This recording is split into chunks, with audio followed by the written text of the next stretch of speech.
Hey, everybody.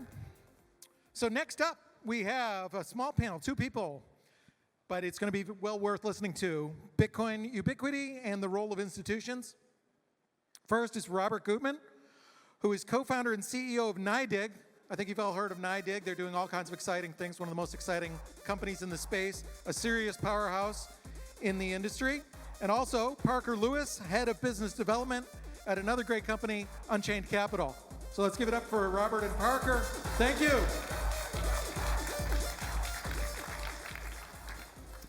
All right, thank you guys for being here. As we mentioned, it's Parker Lewis, Robbie Gutmann. Robbie and I have become friends really over the last 6 to 12 months.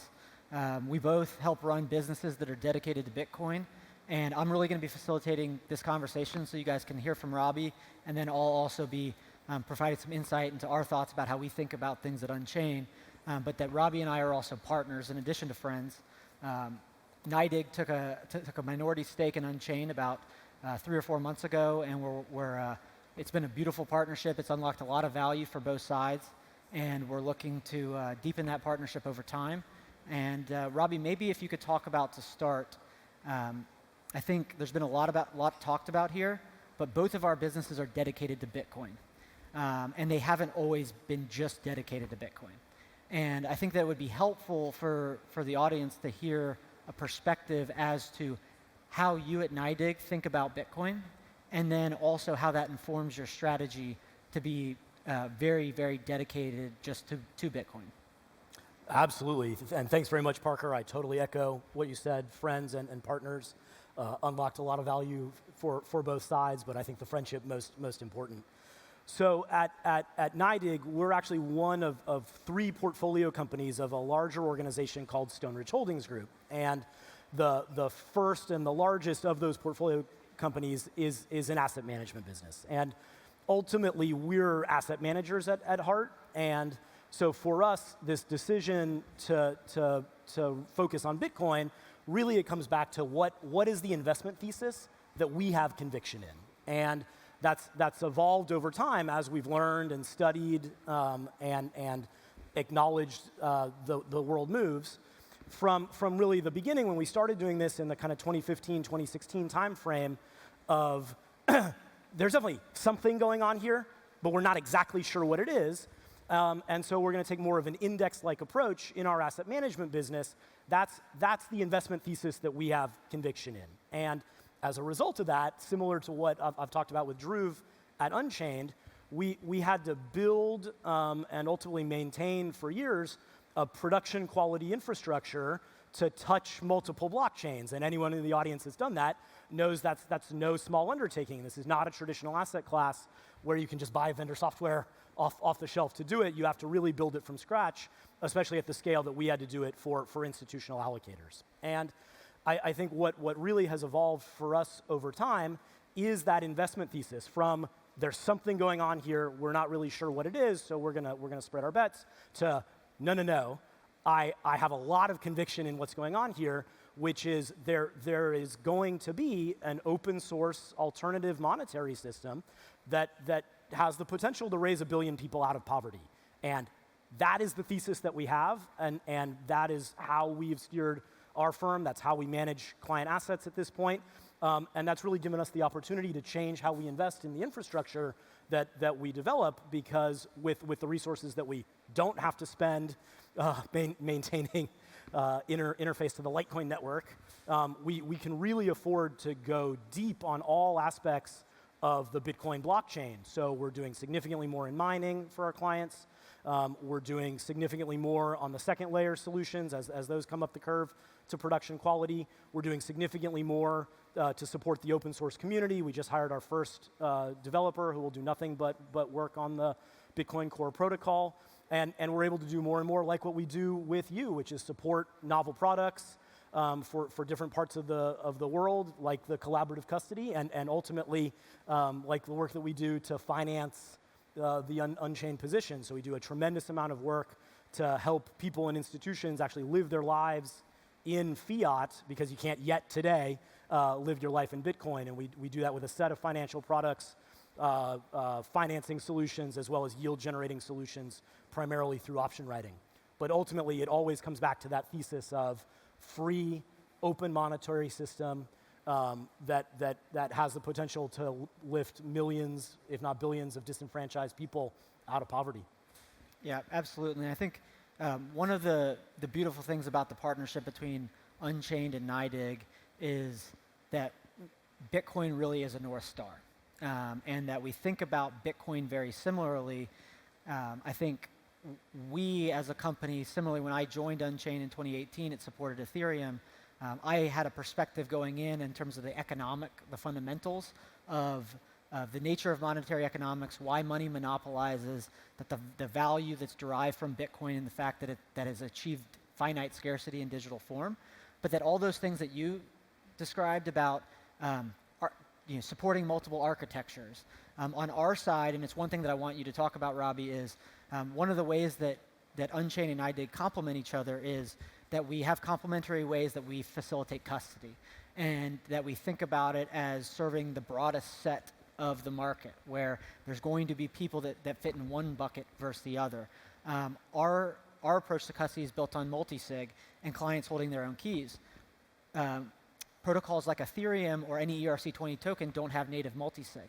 And that if you are supporting both of those two things, you're really developing and having to maintain and having significant drag just in terms of the efficiency. And then there's also the market opportunity and how you serve clients. And I think both of us also align. I'd like to have you talk about a little bit just how you think about custody as a foundational service, and then expanding upon that if you are going to focus on Bitcoin specifically, how you be deeper in terms of the bench to clients of the value that you deliver and the services that you deliver. Yeah, absolutely. And I love the way you framed it in a couple of different ways. You know, we as I mentioned before, had to invest a lot in these abstraction layers above these different chains to implement things like multi-sig on multiple different blockchains. And it was just a huge amount of resource drag to maintain that at production quality. And so as that's fallen away, and we have been able to focus more on the Bitcoin blockchain, we can just bring more of ourselves to bear in service of our clients. And you're absolutely right. The foundational way that we serve our clients is via our custody product. And you know, at this point, I kind of think it's almost not a product. It's table stakes to be able to do that. And you know, it's something that you and I have discussed a lot about is very foundationally, what are we all trying to do here? Like, why are we here at this conference? What is the mission? And the way we think about that is getting Bitcoin into as many people's hands safely as possible. Because ultimately, what does it come down to? For anyone to do this, for anyone to join this network, they have to feel confident that when they wake up tomorrow, their money is going to be there. And if they don't have that confidence, they're not going to join the network. And one of the beautiful things about this world and this market and this ecosystem and this community is that requirement to feel good that your money is going to be there tomorrow, that expresses itself in different ways for different people, different actors in the community. And so where for one sovereign individual, it might be very, very foundationally important to be able to hold his or her own keys, for the kinds of institutions that we serve, AAA life insurance companies like New York Life, AA plus life insurance companies like Mass Mutual, that's actually not what they need. They need a trusted intermediary to fit within their regulatory and investment framework. And you know, we're very proud to be able to serve as that trusted intermediary to provide the kind of custody solution that when institutions like that diligence us, they get comfortable and ultimately they can join the network on behalf of their 30 million policyholders. And you know, you and I have spent a lot of time on this together. I certainly imagine a world where we put that form of custody business out of business, essentially, but it's gonna be a long time.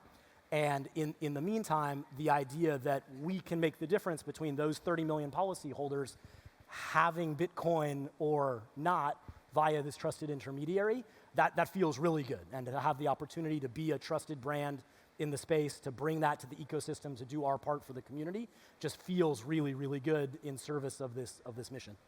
Yeah, I think that, you know, at Unchained and where our focus is, where we have clients hold their own keys, we also recognize that that idea that if everybody is not comfortable with the approach to custody and that there won't be one box that fits everybody, that me as a Bitcoin holder, I'm holding my own keys for the vast majority of all of my wealth, and that's my decision.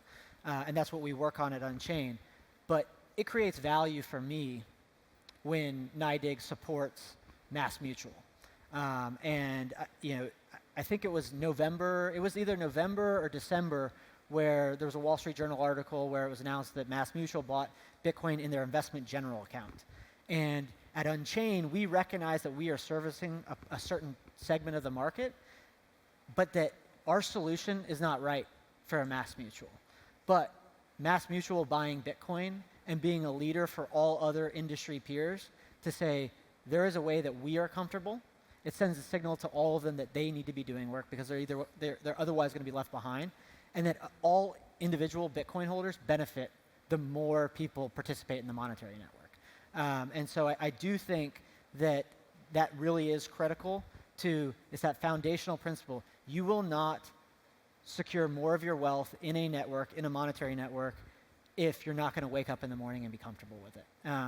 And so, when you think about kind of a broader role of financial institutions building infrastructure and thinking about Bitcoin as money, and that we actually, I kind of think about it, I want to get your thoughts on this, that Bitcoin is like ore in the ground, and we're actively building the monetary network around it. If you could talk a little bit about specifically the role of institutions in building the rails that start with custody and beyond there. Yeah, and I would just echo exactly what you said in reverse of at NYDIG, we totally recognize that our custody solution is not right for everyone.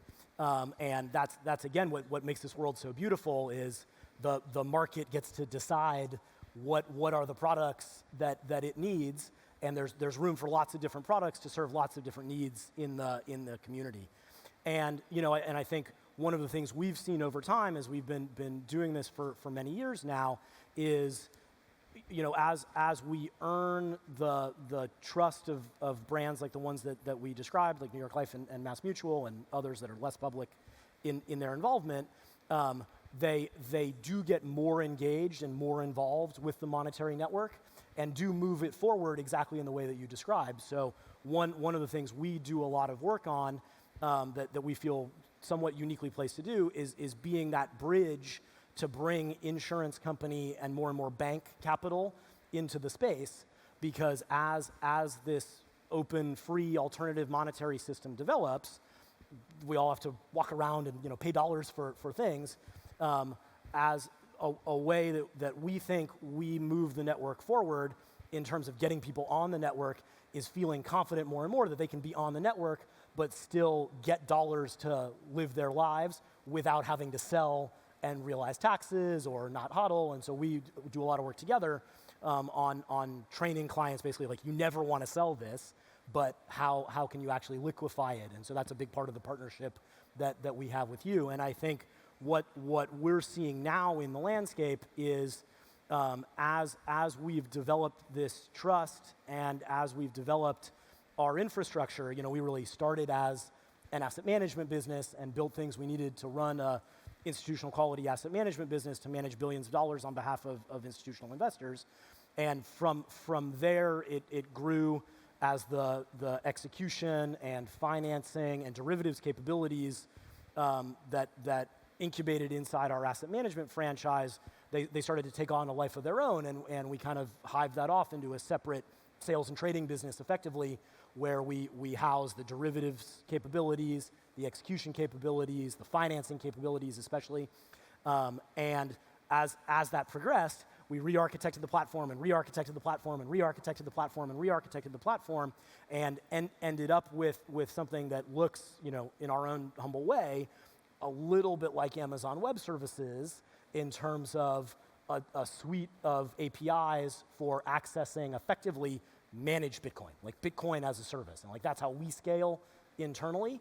And more the work we're doing with the legacy financial system is giving them direct access to those APIs so that they can have this managed interface essentially into the Bitcoin network through our regulated, audited, insured, production-hardened pipes so that they can build products and services for their customers under their brand, and again, is doing as many people as we're able to reach together.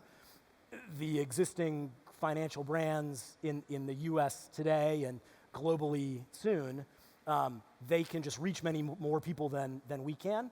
And so all in service of this mission of bringing Bitcoin to as many people as possible, empowering incumbent financial services players with this technology to be able to do that is very exciting to us and is a big part of what we're focused on today.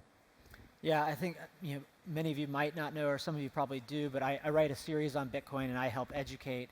And it's, I think, one of the other shared missions that we have with NYDIG beyond just Bitcoin being a North Star is trying to get Bitcoin in as many people's hands as possible and serving as many people as possible. And maybe if you could talk a little bit more about, and I think, historically, if we think about getting Bitcoin to the most people in as short a time frame as possible, today, generally people will move on a retail basis, will move their funds from Wells Fargo over to Coinbase or whoever Coinbase is banking with, and that Bitcoin's effectively started to get so large that those banks are starting to see flows go out of their bank, and they're slowly losing a portion of their clients' wallets. And that your partnership with FIS and Pfizer are designed to basically not have to have retail clients move a financial relationship, that it appears in the background and they can do it right where they are. And I think that will be really powerful. Maybe if you can just talk a little bit more about kind of the strategic nature of that, the size and scope. And you brought up the point that it will allow you to reach more people faster and ultimately allow Bitcoin to scale quicker. If you could just talk maybe more about the scale and scope of that. Yeah, absolutely. So you said it exactly right. We do a lot of work with a very large, very well-known bank, and they don't not pay attention to the money flows out of the bank. And in 2020, flows out to fund Bitcoin purchases, not just on Coinbase, but in other places, were bounced back and forth between the largest and the second largest single outflow, single destination, group of destinations for that bank. And so there is definitely an aspect of this of it's happening and they see it and they don't want to lose those balances. And then on the other side of it, you have a couple of other different things where, taking a couple of steps back, you think about this idea of Bitcoin as money. What role have banks, at least in the United States and in many developed countries, traditionally served, but to intermediate people between the monetary system and their use of the monetary system? And I think that gets to really the last point that I would make is for most Americans, outside people in this room, the idea of engaging with a new financial brand to deal with some new form of money, that's very foreign and very scary and likely an unovercomable hurdle. Like, my mom is just never going to have a Coinbase account. She's never going to have a PayPal account. She might have a Cash App account if, she has to pay the dog walker or whatever, but she's not going to buy Bitcoin on the Cash App. Like, she's just not. That's just not how she thinks about the world. But when she banks at, Bank of the Ozarks or whatever it might be, where she has built up a level of trust over years with that financial brand, it's very native to her to say, this is where I do my financial business. This is where I deal with money, with this relationship. And now if I'm going to do this interaction where I'm going to deal with this new form of money, it's much, much more natural for her and a much less of a hurdle, in fact, quite overcomable hurdle for her to say, I'm going to do that interaction with the bank where I do all my other interactions with my money. And so we're thinking a lot about the other, call it 80% of Americans that both, have a bank account or have an insurance relationship or have a brokerage arrangement, which are the three primary financial relationships that Americans with some level of wealth have. making sure that across those 3 relationships, they are able to access Bitcoin in some way. And that's really the backbone. So of those 3 things, we've been public with our partnership with Morgan Stanley about how they're allowing clients of theirs in their brokerage relationships to buy Bitcoin. You mentioned the partnerships with FIS. That's empowering the kind of 99% of banks that don't run their own core to offer Bitcoin-related products and services to their clients. And you'll just have to stay tuned on some of the things for the insurance relationships. Great, yeah. And I think that, effectively when I look at that, it's you can either make the investments to essentially steal clients or swim downstream, kind of leverage the trust that already exists in banking partners and trusted financial partners and say, let me give you this feature. And that if we do that, that we'll tap into a lot more people a lot quicker. One of the things that it's the theme of this talk, and I think it's the theme of our companies, is this idea of Bitcoin ubiquity. And 2 things that if we think about that the fundamental value of Bitcoin starts and stops with the fact that there will only ever be 21 million Bitcoin, that scarcity and that property of digital scarcity is what everything builds on top of, and that custody, which we're both focused on, is the foundational piece to giving people the ability to store more wealth in Bitcoin and more comfortably store that wealth. That when you look into the future, I'd like you to talk about a couple things beyond the United States and kind of ideas there. Thinking about that idea of the positive virtuous cycle between the value becoming higher of the network and more capital being attracted, and then that also attracting human capital. And thinking about that relative to how you guys build your business and plan kind of globally, but also from a human capital standpoint. Sure. So, I mean, you're absolutely right. Today, our business is very U.S. focused, but that is just today. And if you take a step back and think about, what is this mission that we've talked about, this idea of a free, open monetary system that has the potential to lift billions of people out of poverty, there are tens of millions of Americans where that's really relevant. That's really important, and we can't cure cancer, we can't bring peace to the Middle East, but we can do our part to move this open monetary system forward, and that's what gets us out of bed to run to work every day.